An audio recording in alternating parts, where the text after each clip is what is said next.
The Crying CEO. Let's have a look. Hello everyone, Florian here, and welcome to another episode of Heiser Says. Grab your stein of coffee, and I want to talk about, this CEO that shared a post with him crying that's doing the rounds in the media. And I thought we'd have a look at it because, initially I saw this and how the media was reporting it. It seemed a little odd to me. It really did. You'd post something like this. So, here's the picture of him crying. Okay. And, I had a look at him on LinkedIn rather than any of the articles. I thought we'd have a look through this. But honestly, he just seems like a young bloke.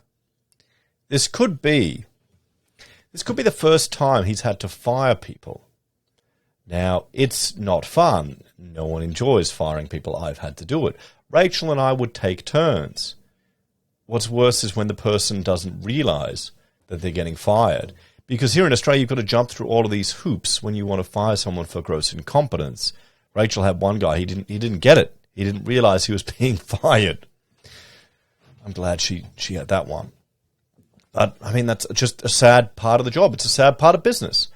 Our first ever employee I had to fire. She wasn't happy about it. I was really disappointed that I had to let her go.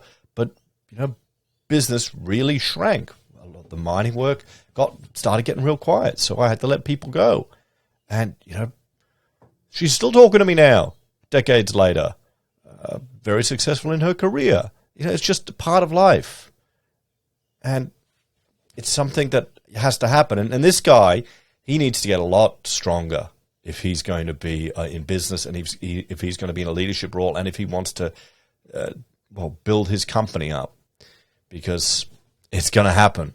And you don't want to be too soft either. You need to be hardened, because if you're too soft, people will take advantage of you. There are a lot of people out there that will. And there's this whole mentality. It's funny. I remember people at university, they were full on, left-leaning, soft, airy-fairy, we'll take care of the workers and all of this. You see them running their own business, they become hardened really quick because people will take advantage of you. Not all of them, but some will, and that tends to harden you a little bit too as a boss. It's normal. It's probably growing up. And I think this is what this kid needs to do. Okay? So, this will be the most vulnerable thing I've ever shared.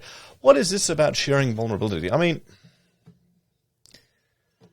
We've got that rugby guy, the poor guy who checked out after his son's 9th birthday. Just a few years older than me, 49 years old.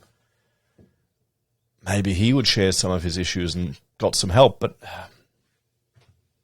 that's the thing. As a bloke, no one cares in many regards. No one cares.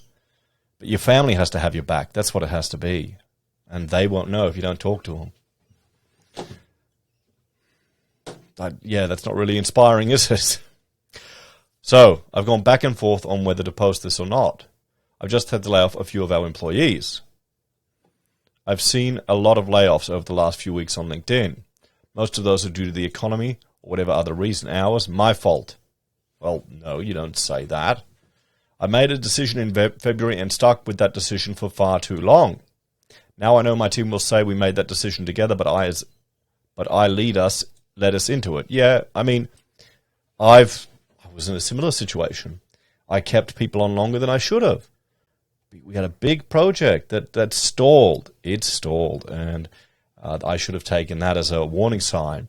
But I kept the boys on and burned through a lot of money because you want to keep your team together. That's a mistake, and it's part of learning, running a business. And because of those failings, I had to do today the toughest thing I've ever had to do. Okay, he's young. Okay, he's a 5 times college dropout. I'd be more embarrassed about admitting that you can't even hack it at university 5 times. But then again, I guess that's the in thing now, isn't it? To failure your way to success. But then again, I don't blame you for dropping out of college in the US. It's insanely expensive. You should go to a cheap one. We've always been a people-first business and always will be. Days like today, I wish I was a business owner that was only money-driven and didn't care about who he hurt along the way. Yeah, I think that's kind of a fallacy, mate. Okay? You need to have an eye on the budget, and no one wants to hurt people, but it's life. Okay? It's like you got to toughen up. This kid has to toughen up. I can't imagine ever sharing anything like this when I fired people. You know, you want to wish them well, maybe make a few phone calls if you know people that are looking for staff, be a good reference to them if they're not completely useless. We had one person who we let go, and because we invited everyone back to our 5th birthday. We had a 5th birthday for the business, and he was a real bastard at the party, very rude. And another friend hired him, another in the profession, and this guy screwed him over and nearly cost him a shitload of money. And we said, why didn't you call us? We would have told you the truth. None of the bullshit HR type of stuff where you don't tell people the truth about staff because it could come back and bite you. You know, a mate from uni, you'll have a beer and tell him the truth. You know, this guy's a bit of a weasel. Watch out. A bit two-faced. Live and learn. Anyway, but I'm not. So I just want people to see that not every CEO out there is cold-hearted and doesn't care when he or she has to lay off people. I'm sure there are hundreds and thousands of others like me, the ones you don't see talked about, because they didn't lay off 50, 500 or 5,000 employees. They laid off 1, 2 or 3. 1, 2 or 3 would still be here if better decisions had been made. Maybe not. Maybe they might have gotten a better opportunity and told you to get stuffed. You know, how many people want to work for a crybaby? Think about this. If this was your boss posting shit like this, would you be working on your resume? Bloody oath, I would. I know it isn't professional to tell my employees that I love them, but from the bottom of my heart, I hope they know how much I do. I don't get that. How can you love a bloody employee? That's not important. That's not possible. Your relationship shouldn't be at that point. It should be professional. You don't bloody well love them. You work together. Maybe you want to work together, and it's what would be the closest thing? It's you can be proud in realizing that you took a small part in maybe helping someone achieve a career. That's not love. What's with these? Is this a generational thing? Am I too old for this shit? Am I just too old for this shit? Okay? You don't love your employees. You love your wife and your family. Work is not family. Every single one, every single story, every single thing that makes them smile. Oh, fuck. Their families, friends, their hobbies. I always hire people based on who they are as people. People with great hearts and great souls.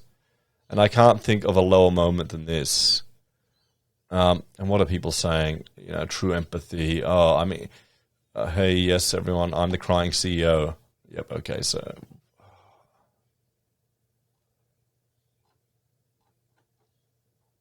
I don't know how to respond to this, guys. Let's have a talk. Maybe I'm just too old. I'm too much of a heartless bastard. I've been screwed over by staff and by customers before. That just could be me. It's a part of business. You don't want to screw people over. You take care of them. You work together. But sometimes people need to be let go. Sometimes it's because you made a bad decision. That's life. That's life. And, you know, you can help them out as much as you can. Give them a good resume. Set them on their ways. Don't be a fucking crybaby CEO that everyone's going to be embarrassed about. Do you want to even put this guy on your resume? Yeah, I'm the person, the crybaby CEO, fired. No! Come on! It has to be the soy in the food that we're eating, the microplastics, all the shit that's putting the T levels too low. Or are we meant to be are we too in touch with our feelings now? Am I too stoic for this shit? Or I'm too old, aren't I? I can't relate to this. Crying over firing 3 people. Okay? It happens. It's a part of life. We had to let several people go one day because a big job disappeared. It's not fun. You've got to do what you've got to do, everyone. That's the way it is. And people realize that. I don't know. You tell me. Is this the whole new woke future where we'll have, you know, or is he just trying to do this to get attention? Because, I mean, shit, I'm talking about him on the other side of the world. I couldn't give a crap about him or his business. Some hyperlink type of shit. But we're talking about it. So it's working. So it's getting attention. So it's genius. It's genius. You fire people Act like an emotionally distraught little twat. Get the attention. It will lead to publicity. It will build his brand. 100. This guy's a genius. He is a genius. Anyway, I don't know. You tell me, guys. You tell me. I don't know what's going on these days anymore. I'm getting too old. I seriously am. Anyway, I'll see you next time. Like, share, subscribe to the channel. If you want to support us, there are a few ways you can. Financially via YouTube or Patreon. You can use our referral links via Amazon, eBay, Independent Reserve or Aussie Broadband, or buy our pocket squares, and I promise you I have not cried over making them. Or call us if you need an architect, guys. Take care, everyone. Have a great day, and thank you to all the patrons that support the channel here, that your names are appearing.